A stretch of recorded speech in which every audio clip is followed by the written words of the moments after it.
OK, alors ici, on est à la question B, et la question B nous dit « Détermine la force hydrostatique qui s'exerce sur le fond de ce réservoir. » Donc moi, ce que je veux trouver la force qui s'exerce sur le fond du réservoir.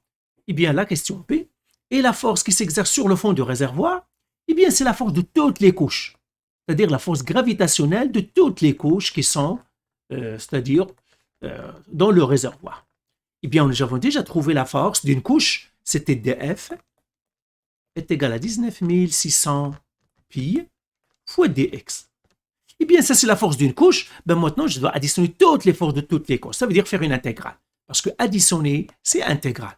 Donc, ça serait l'intégrale de 19 600 pi dx. Mais j'intègre de haut à haut, de 0 encore à 5. Pourquoi? Parce que le kérosène, ou bien le liquide, se trouve du niveau de 0, de la position 0 jusqu'à la position 5. C'est pour cela que je dois intégrer de 0 à 5. Eh bien, j'intègre. Donc, ça va être la force. Alors, 19 600 pi, c'est une constante. Donc, ça va nous donner 19 600 pi x. L'intégrale d'une constante, c'est une linéaire, de 0 à 5. Et puis, on remplace.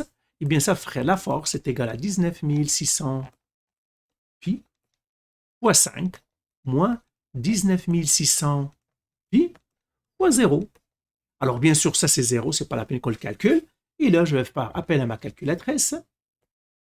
Et là, je vais faire 19 600 pi fois 5,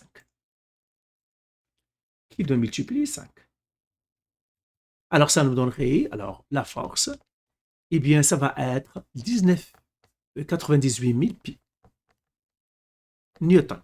Alors là, bien sûr, on va le faire avec un nombre à virgule. Donc là, ça va nous donner, donc ça serait,